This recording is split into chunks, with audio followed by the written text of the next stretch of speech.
大家好，这里是大叔说花。现在呢，很多朋友喜欢在家里摆一些鲜花，用鲜花呢来装饰自己的生活和工作的环境。当然了，生活环境里有些鲜花，它呢会让这个环境更加有生机和活力。也有很多朋友跟我说啊，说现在插花太难了，家里插花怎么都插不好，不好看。希望我能教教他们。今天呢，我就跟大家分享一个用花瓶插花的一个小技巧。其实呢，如果插花的目的是为了放在家里装饰，这个并不难，只要自己喜欢，插的好看就行了。有一小技巧了解就清楚也就可以了。现在我们来给大家演示一下。好，我准备了一个花瓶，现在咱们先兑饱含剂啊。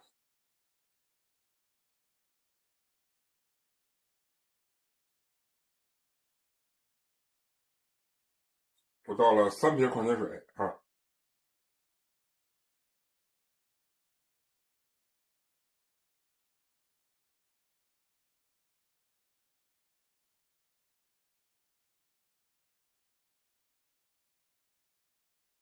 3袋饱含剂，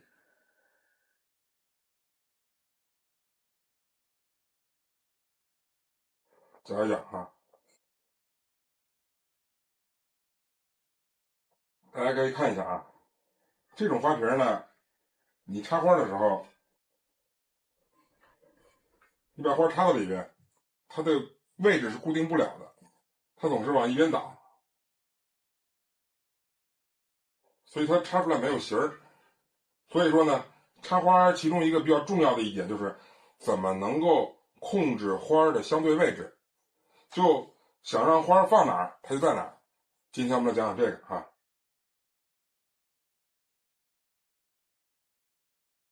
今天这种方法呢，我们叫打格法，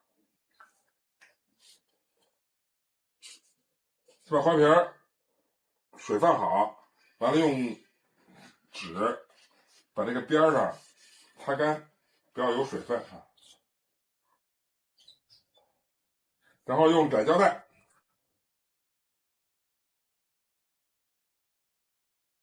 往这个上打一个井字格。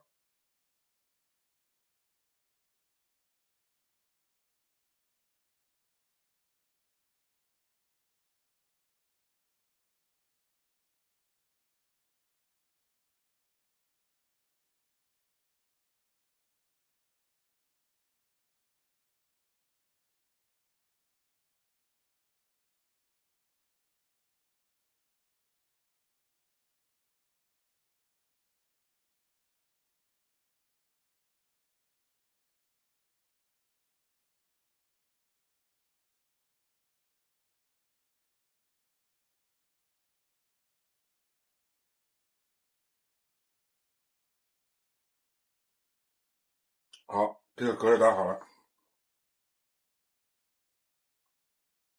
打井字格的目的呢，就是为了让这个相对的位置，花的相对位置能够固定。好，现在我们来插花啊。这种玫瑰呢，叫做桃红雪山。我们这个瓶只插一种玫瑰，让它怎么能够分布均匀。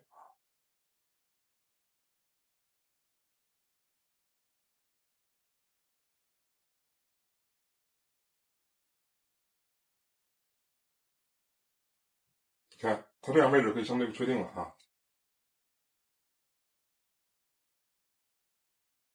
就跟以前咱们说的一样啊，斜剪根，然后瓶口以下的叶子要全部去掉。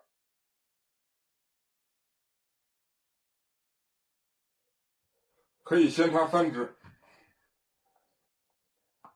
你看，就这样固定了大概上面的面，就最高不要超过这个高度。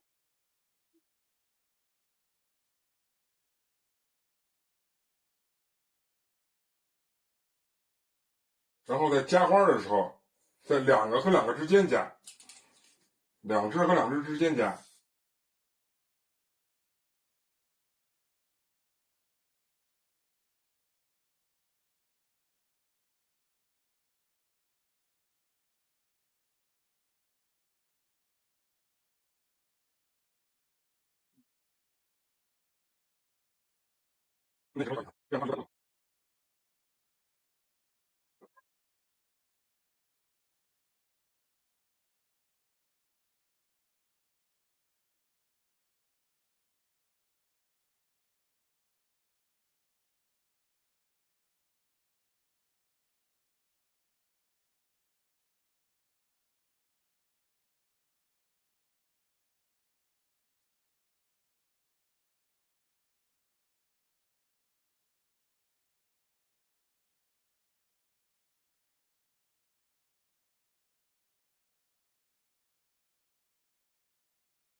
好了，大家看一下，现在这个花是不是感觉就圆润了很多？所以用打嗝的方法是可以达到这个效果的。然后呢，它这个花有一个注意事项，就是玫瑰呢，因为我这个瓶里只插了一种花材，就是玫瑰单一花材，所以说你记住瓶口以上的这个绿色的叶子不要去掉，因为这个叶子是起到花跟花瓶的连接。如果这个叶子全部去掉了，那整个就不是特别好看了。所以说，花瓶以上的叶子不要去掉，作为填空的空间就可以了。来，大家看一下，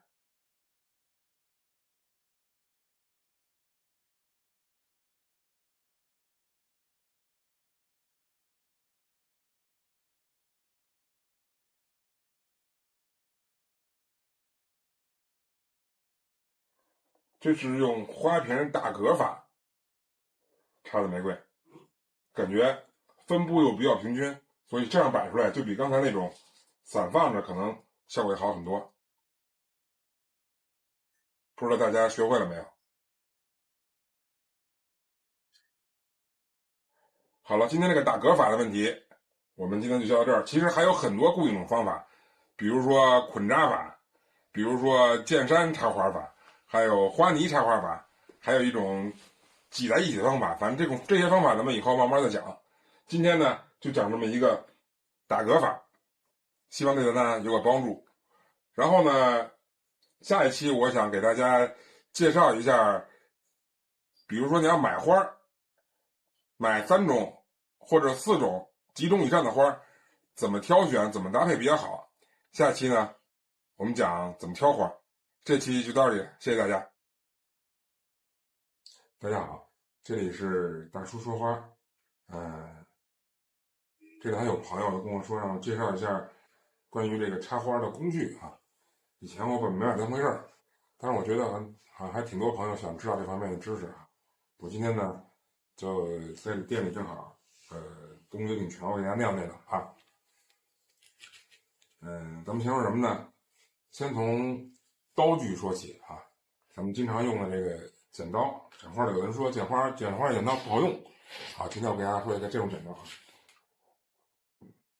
这个剪刀，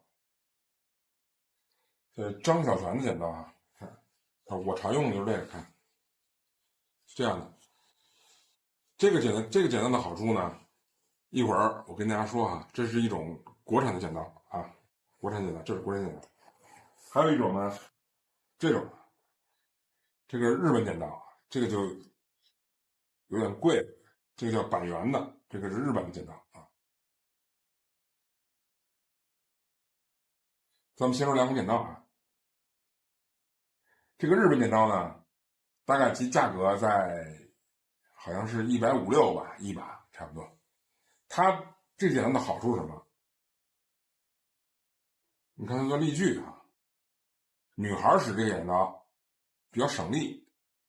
这种剪刀如果要我说，可以当指甲用，什么木本的呀，或者说比如种玫瑰，有个4、5个、5、6根一块剪都没问题啊。它就力度比较大，但是呢，它有一个缺点啊，就它这个头啊比较窄。你看这个头跟这个头，看一个头是尖的，一个头呢是窄的啊。你看一眼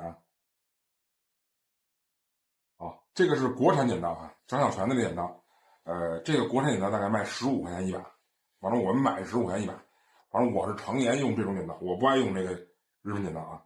咱们举个例子哈，比如说啊，一只多头的花，中间这只，比如说这只啊，中间这朵坏了，我们给它剪掉啊。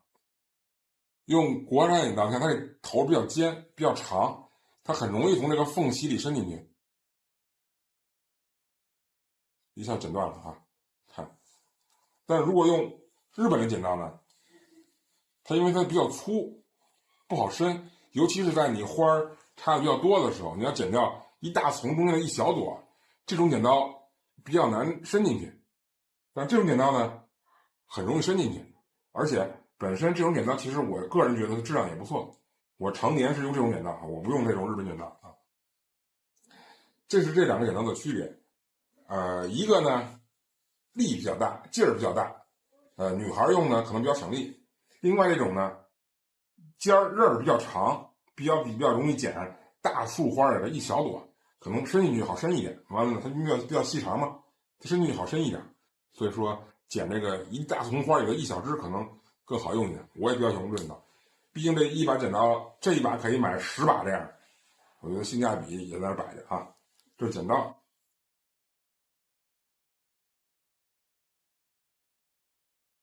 还有一个呢，就是指剪。这个指剪呢，也是上海，这可能是杭州的吧？看看，啊，这是杭州张小泉的那个一个指剪。这个指剪呢，也是张小泉的，我们用的比较少，但是我们一般是用这个牌子就这样的这种指剪。可能我觉得在所有的指剪里头来讲吧，这种指剪呢还是算不错的。你看，这就是我们已经打开了一把啊，这是把新的，这把打开了一把。还有一个好处，它边上还有一个扣啊，再扣上，这样。总的来讲，这个指剪的质量也还不错，我们经常用也还不错。另外呢，很多花艺师啊不爱用剪刀，他用什么呀？爱用这个，显得很专业的样子哈。这个刀是瑞士军刀。它有一个壶口，它的头上有一个壶，看见没？我兜里是常年揣着这把刀，完了有的时候切个东西啊，切个花什么的省事儿，比剪刀好带。还有这种刀啊，这刀怎么用呢？你看啊，一只这个杆大拇哥顶在这下边，斜着45度。但是这个刀一定得快啊，这刀如果慢就不行了，一定得快。顶住，手要这个大拇哥一定要往后撇，要不然呢可能会削着手。大拇哥要往后撇，不能往前哈，往后撇。如果刀快的话，其实也很好用，而且很快，好带，方便，随时可以用啊。好，这是刀，这是瑞士军刀。当然还有一些日本的什么专用的那些花艺刀什么的，就可能会比较贵。咱们只说大家比较常用的东西。瑞士军刀，这可能100块钱一把，可能大概130吧。130，啊，130一把，差不多。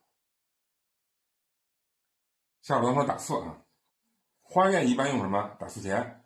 我上次跟大家介绍过一次，打刺有5种方式，对吧？从工具上来讲，第一个是打刺钳啊，打刺钳可能大家看一下啊，这台打刺钳怎么用啊？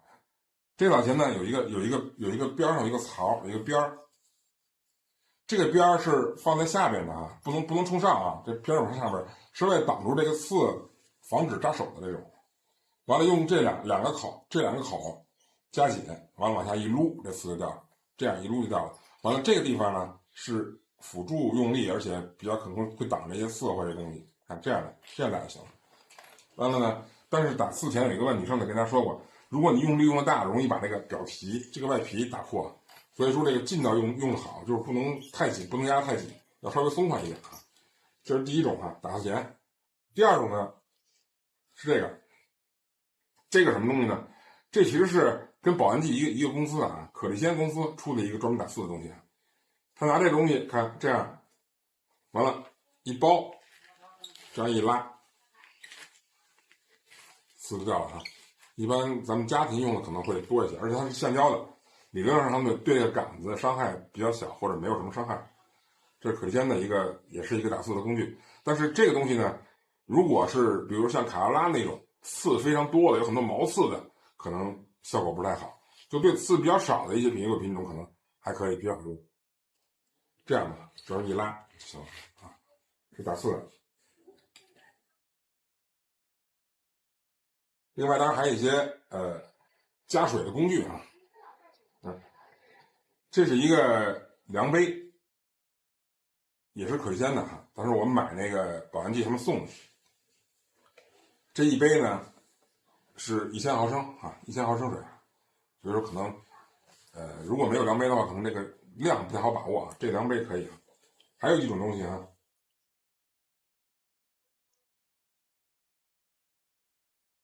这个也是灌水用的啊。这个灌水用的好处是什么呢？比如说我插了一瓶花，花插的很满，那我拿个杯子往里倒啊，不好倒，那一般就可以用这种长嘴的，把伸到中间去，完了，一倒就可以倒进去了。伸着长嘴往里倒就可以了。这反正也是加水的，一般专用工具吧，家里可能用不上再说。完了，还有一种呢，这个我们叫几壶，奥赛斯的几壶啊。你看这样，它的作用是什么呢？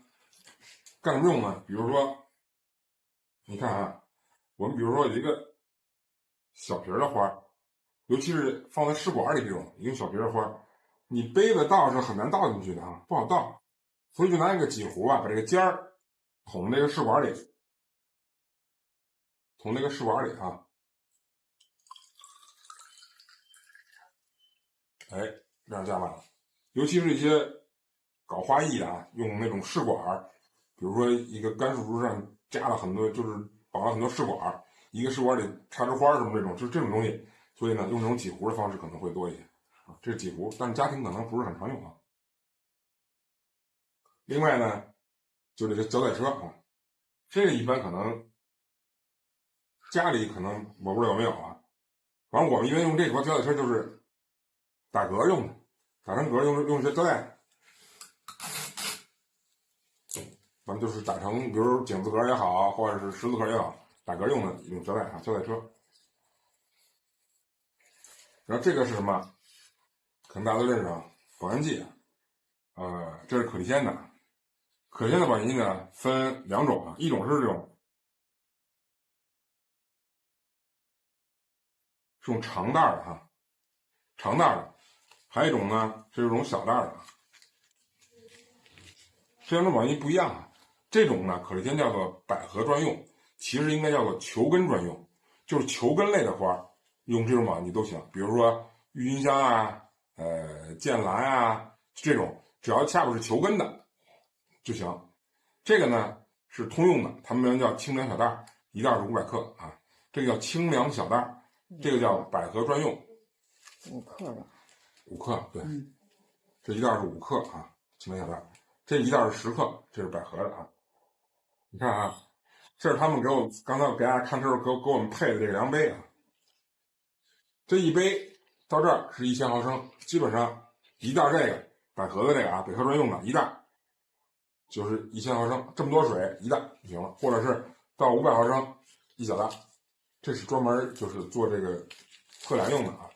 当然了，如果你说这个又有百合又有别的花怎么办？那其实用通用的就行，我觉得啊。基本上啊，就是可能涉及到家庭常用的工具这些啊，太专业的工具我也就不多说了。最后呢，我跟大家说说这个花泥。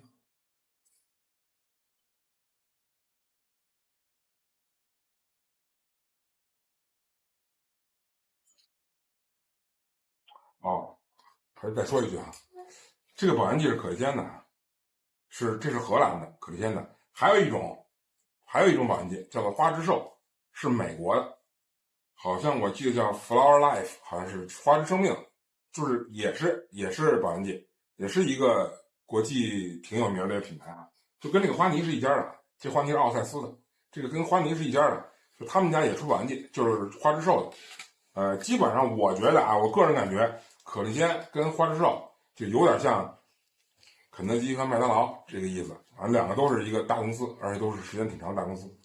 可丽鲜我记得有70年历史了吧，我记着跟中华人民共和国建国是一年啊出的。然后最后咱们说这花泥啊，花泥呢分很多很多种，反正我一直用这个奥赛斯的。奥赛斯这花泥呢，相对来讲可能偏贵一点，但是呢，它有个好处，不烧根儿。什么叫烧根儿呢？你比如说弗朗啊这类根儿比较软的这种花，如果用普通的便宜的花泥插进去的时候，有个1天2天的，那根儿啊就缩了，根儿一缩呢，水就吸不上去了，而且呢，它比较花泥的质地啊比较疏松，这个花插上以后就容易逛，容易倒，或者说太硬插不进去。我觉得奥赛斯可能我用习惯了啊，这个花泥呢力道啊可能会好一些，就是说一般情况下烧根儿的情况不太容易出现。另外就是这个花泥的疏松和紧密度，我个人认为比较合适啊。完了，我跟大家说一下这个花泥应该怎么用啊。虽然说你看我一直也没拍过跟大家讲怎么插花泥的，因为我觉得家里用不上，也不够环保。咱们试一下，我这杯子有点小，咱们来一小块儿。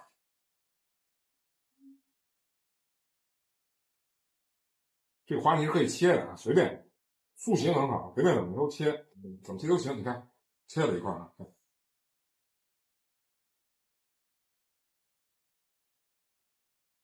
这一杯水啊。花泥怎么泡呢？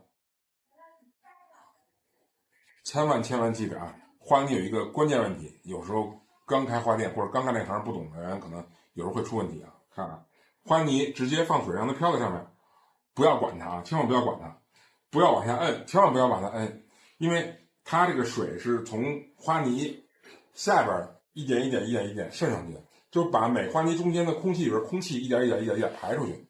如果你把它全摁下去的话，如果上四面不满水的话，中间这个空气排不出去的，所以说这花泥中间是空的啊。你看，你不用管它，它自己会慢慢吸啊。看，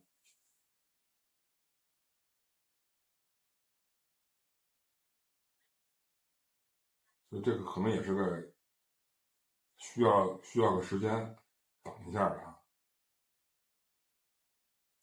千万不要摁啊，就让它这样保持水比较多，它飘在上面。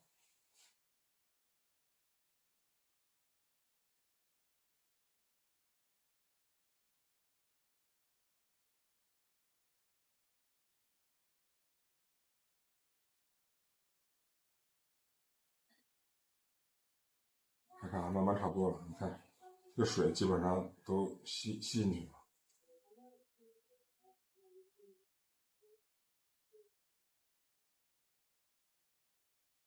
好，它只要把这个水上面吸满了，就没有干的地方了，这个就可以了，就算吸完了哈。你看，这算吸完了。完了，咱们再摁一下试试啊。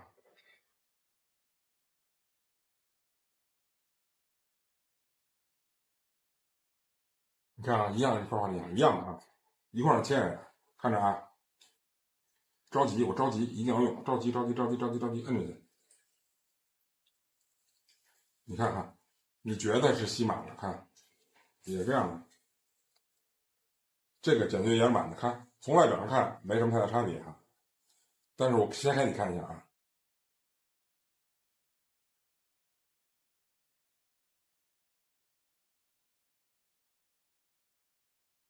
看，这是那块刚才自然吸的啊，就没有摁的那种自然吸的中间。这是刚才我摁下去那块啊，看，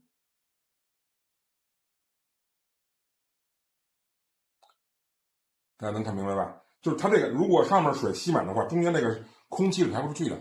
那如果你花从上面插，你插到这个位置是没有水的，所以说等于是跟干插一样，所以就这样就不行，就没法用。所以说千万记着，在泡花泥的时候啊，你不用管它自己慢慢吸进去就行了啊。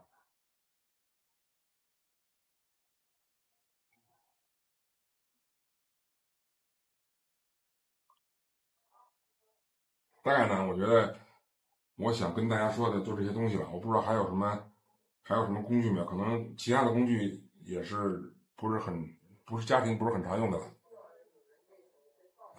那好吧，今天我觉得大概工具方面可能就给大家介绍这么多吧。如果大家有什么问题呢，可以再问我啊，咱们想办法再拍。那好，今天就这样，好，谢谢大家。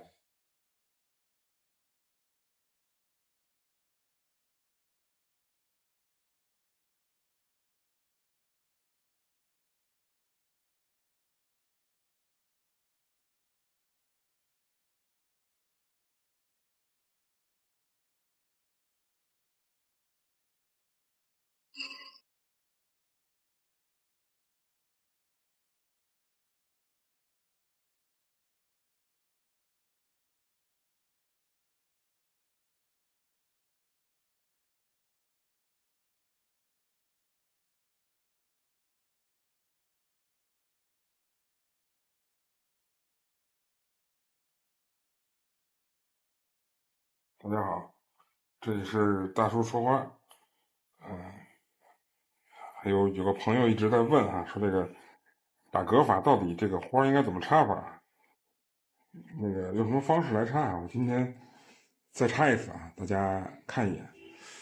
这个打嗝呢，根据你瓶口的大小来看打什么样的嗝。你看我这打的嗝就比较多哈，因为我想插匀，所以呢打的嗝就比较多，这样花能相对来讲插的匀一些。如果瓶小，你就可以打的嗝稍微少一点啊。这种玫瑰叫翡翠啊，咱们用这种玫瑰今天试一下啊，告诉大家怎么插法啊。我今天呢只演示方式啊，所以说咱们不求好看啊。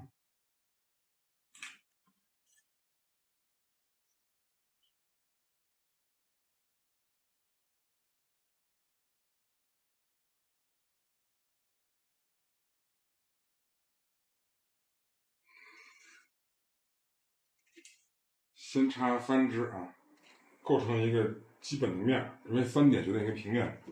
先插3支，先构成一个基本的面，然后呢，夹花的情况下什么夹啊？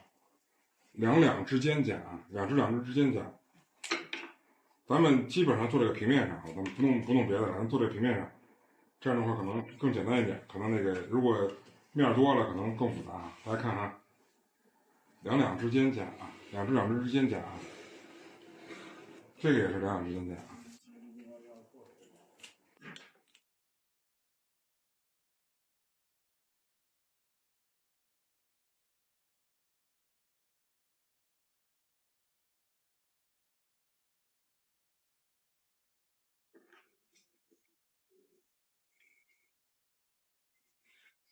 看，这是中间那3支，完了这3支是后加3支，然后咱们再加的时候，看着啊，这个3支形成一个三角形，对不对？完这3支之间加啊，这2支之间再加。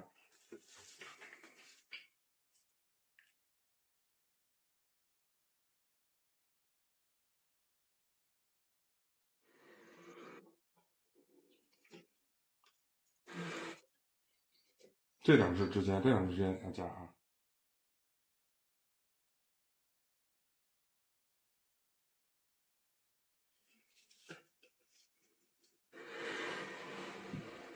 然后这2支之间加啊。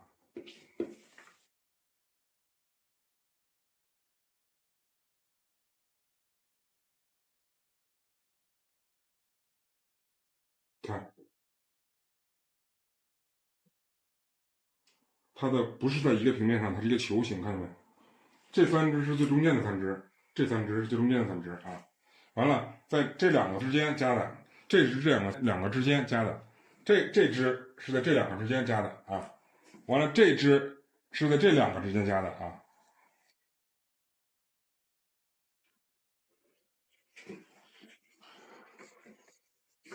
好，大家看见没啊？这3支是最初3支啊，形成一个三角形，就基本上把这个最高的面确定了啊。完了，后边3支，这支这只两两之间加俩，好像基本上大家看啊，就形成了一个半球形。然后咱们再把中间加一只，找一只直的。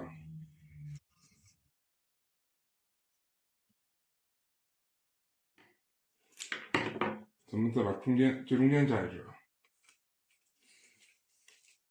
看，这基本上就是类似于一个球了吧。然后你如果再加花，就是每个3之间加啊，每3只之间加，每3只之间加啊。你比如这块3只之间加。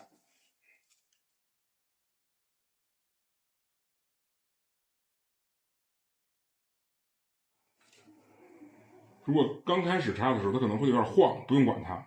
到最后花插的多了，自然而然互相摩擦就呆住了啊。你看这个空隙很大啊，你看这3个之间和这3个之间中间可以加啊。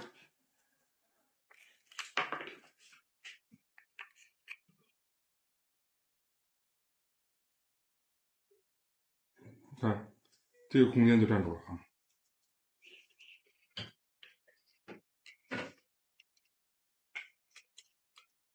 对吧？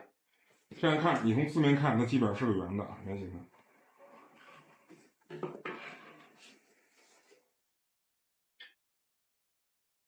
看，就如果你要再加的话，就可以从3个之间，3个之间，3个之间，3个之间，就是你不要形成一条，不要让它形成一排一排的，就每个都是在3个之间加。叫做刚一开始咱们说过，就是本刃3点不在一个实验上，这个是一个，总之是全部用放射的方式插，完了它整个我说的这个就是一个最基本的一个手法。当然你可以把这个花插的高或者插的低，就会形成高低的层次，对吧？比如你比如这样啊，你比如这是一个层次，那我可以再做一个层次，做的比这低一些啊。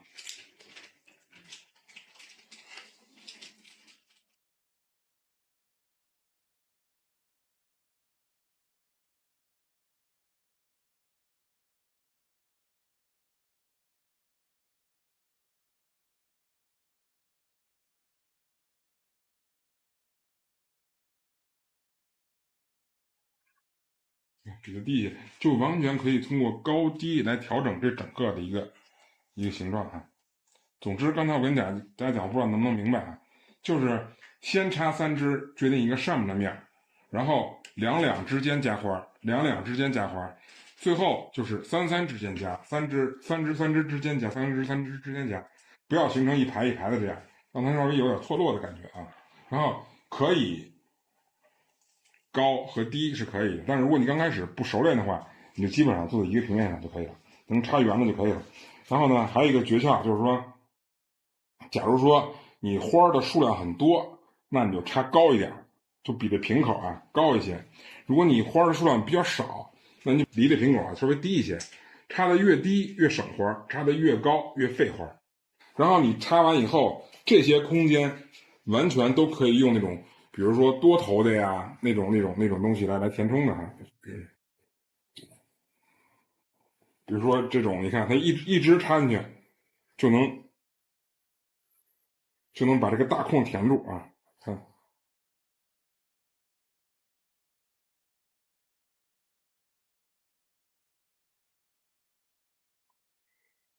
你看这个空很大哈，那你就可以，比如插了一只这种多头的花，就可以很容易把这空填住。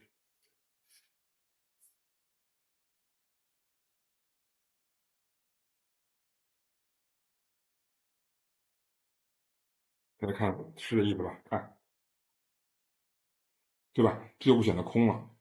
就是说，你一定要先用这个主题化的，比如玫瑰也好，康文心也好，什么也好，先把这个架子打出来，然后呢，再把这些你想主要突出的花要放在最高的地方，然后再把这些配花啊看起来就好看了，而且可能也不需要太多花，对吧？你看这么大一个瓶子，也没几枝花吧，是吧？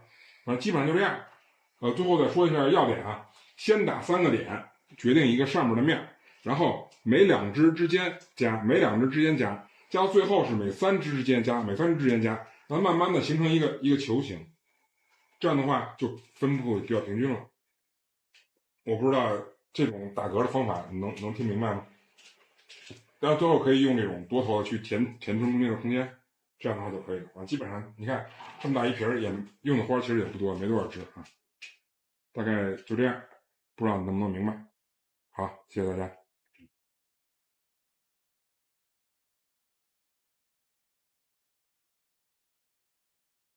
现在这些花至少15天以上，康乃馨、百合啊、夜兰、栀子叶之类的，有15天以上。好，今天呢，我就用这些简单的花给大家介绍一个另外一种固定花的方法。这是一个你看，类似于水泥的花瓶儿。当时我看中它呢，我是因为感觉它有点工业化的气息，所以呢，当时就想用这个插一些白绿颜色的花，所以当时买的时候是跟它用的。完了呢，因为这种花器它的表面很粗糙，所以说用打嗝法很难把胶带粘上，它粘容易掉，它不行。那怎么办呢？咱们用另外一种方法，叫做铁网法。这种呢，我们叫做鸡笼网，把这种网子剪一块来，完了弄成一个弧形，完了放在这个花瓶里，完了倒上水啊，这是保温剂啊，兑个保温剂啊，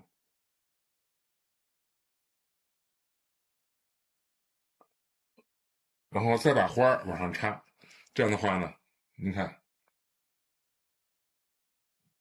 试一下，这样花它就能相对位置上待得住，中间它就会待得住，就不会乱倒了。好，我们来拆一下啊。啊，刚才我没说好，我再介绍一下啊。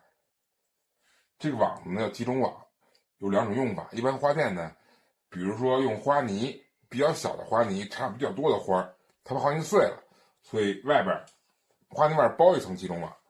那个集中网的要求是没有要求的，但是我们这种集中网呢，它是要泡在水里的，所以说你要去采购的时候，你千万记得，你要跟商家说这个是泡在水里的，所以它不能掉色。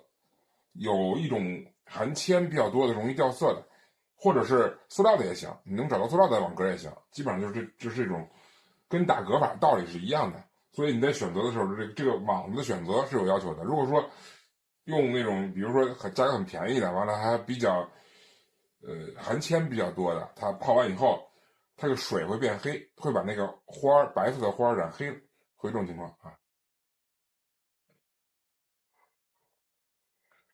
来，跟命来插啊，先插叶子，叶儿来。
先这花插完了啊，大家看一下啊，如果没有这种铁网的支撑，这个角度的花是不可能有的，这个宽它肯定会倒。所以说，这种铁网的方式呢，和打个方差不多，也是就是固定花材相对位置，就是相对固定啊，不能说100%像花泥一样确定那也不可能，就是固定的一个位置啊。行，大家看一下，我呢反正就是30剩了多少，剩了一些花，我用剩的这些花插这么一个，完了呢给大家演示一下这个铁网法的方式。那今天呢，我就给大家介绍这么多。因为疫情的问题，完了花儿现在市场都没开，所以说也买不着花儿，所以插的可能有点简陋啊，就请大家原谅。好，大家注意身体啊，在这边谢谢大家。大家好，这里是大叔说花。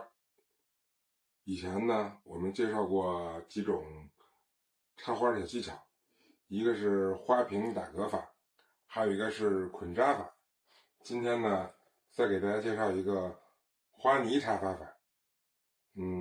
其实我本人不太建议家庭插花用花泥，因为花泥呢，它的吸水性没有放在花瓶的吸水性好，尤其是如果插的比较高的话，很容易脱水。所以说呢，我一般不太建议花泥插花法。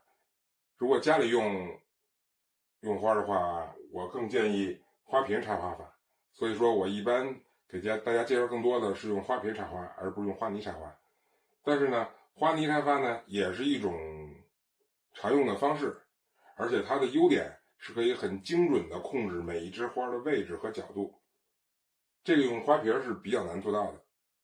那今天呢，我们就用花泥插一个小花篮，给大家演示一下花泥插花法应该怎么插。好，现在我们来实践一下。先准备个花泥啊，完了拿水泡上，把水滴进去，也带一张塑料纸。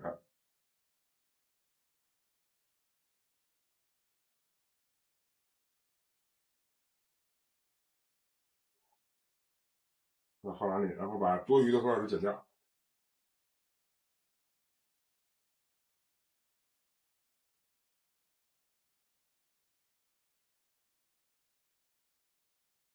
今天呢，我们也是用小菊来插啊。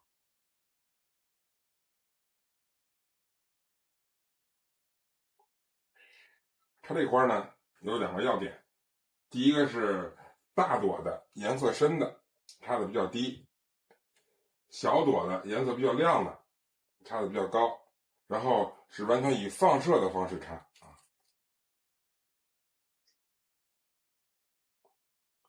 把它剪成一小枝的啊，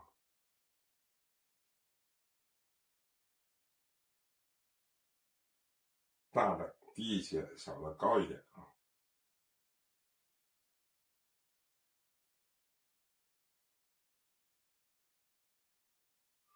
放射的意思就是说，你可以想象太阳发出的光芒，它的每一枝花，最后你考虑它是不能有交叉的，最后的根儿，你可以想象一下每只根的延长线，它最后是汇聚到一起的，不能是平行的。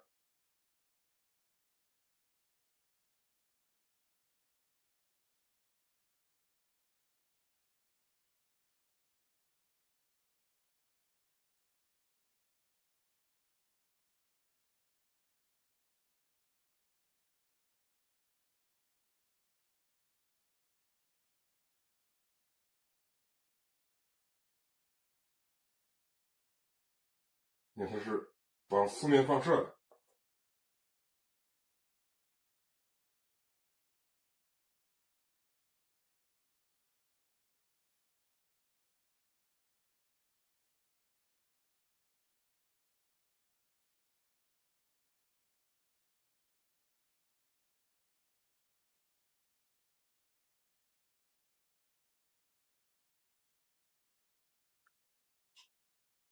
各种颜色的花都可以用啊。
最后还可以做两个小装饰啊。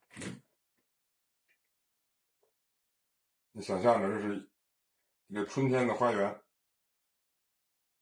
有蝴蝶在上面飞舞啊。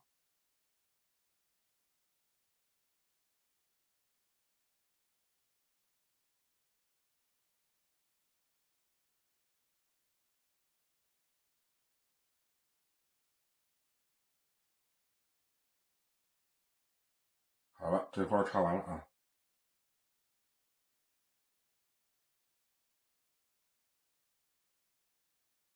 这是用花泥插的花啊。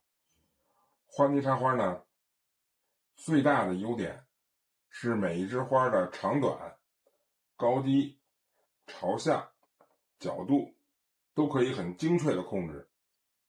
你比如说这种放射型的插法，只有用花泥比较容易表现，所以这是花泥最大的优点。当然了，花泥插有个缺点，就是它的吸水性没有花瓶的吸水性好。如果插的比较高的话，那它可能保持时间比较短，而插的比较短的这种，而且如果用比如说雏菊啊、康乃馨啊这类花期比较长的花，可能保持时间稍微长一点，相对长一点，大概有1周左右吧。如果经常浇水的话，啊，所以说呢，我不是太建议家庭插花用花泥插。然后咱们再说说这个花啊，这个花呢是来自于一个古典造型，叫做千朵花，就是说缤纷的色彩，用放射型的插法，完了高低层次全部用小碎花，所以说这个插法有点类似于那个古典造型，叫做千朵花。你看高低它分成一层一层的哈，最低、次高、再高、最高，它用一层一层的花把这个空间填满。所以说呢，只有用花泥可能才能达到这个效果，用花瓶很难做到。今天给大家演示的就是花泥插花法。好，就这样吧，谢谢大家。这个做法国结也叫法式蝴蝶结的做法哈，来大家看一下啊。离180度啊，这样拿着，这样绕过来，这一边圈小一点，然后再这样转180度，最窄的地方用手压住，两边都捋平了，这样弯过来，弯到这的时候，这是第一个花瓣，这个再绕180度，就绕到最细的地方收过来，方便用手指压着它。这个食指跟拇指继续压着它。同样的方法，再折过来，这对面第二个花瓣，在这的时候再绕一下180度，这样最窄的地方仍然用食指跟拇指压着。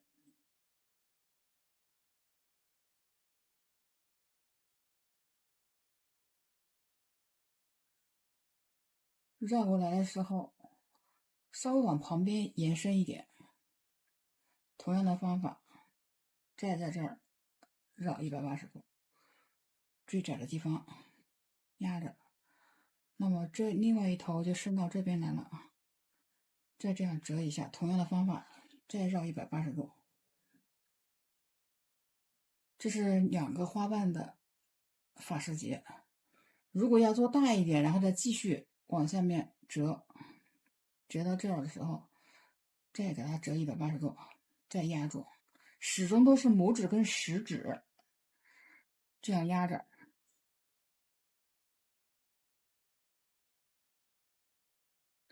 这边3个花瓣了啊，这边2个花瓣，继续再折回来。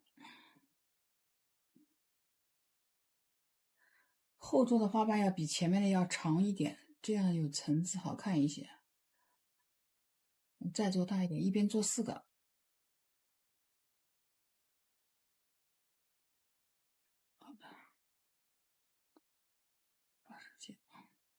再用同样的方法折。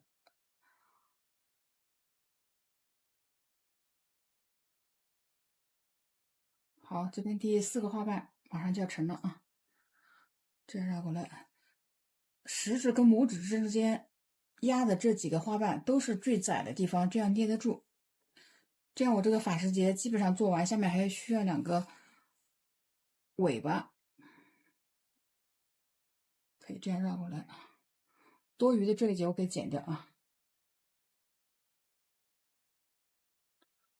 还是同样的方法，把这尾巴收一下啊，窄窄的，这样这个地方就压了好几层，然后用一根比较细的丝带给它系住，穿过来，从中间这个花心穿过来啊。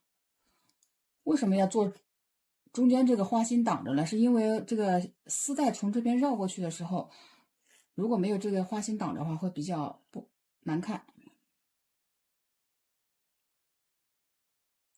我们绕2次，拉紧一点，然后记住啊，系个死扣，这样它不容易散。下面这个地方就给它剪断，斜着剪。那么稍微整理一下啊。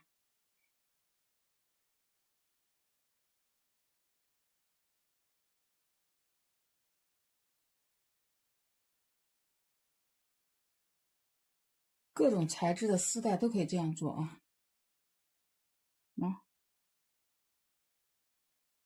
这样系在花束上面，或者系在花瓶口都可以。比方说这个啊。好，无论是花束还是花瓶，可以根据花束和花瓶的大小来调节这个法式结。好，就可以了。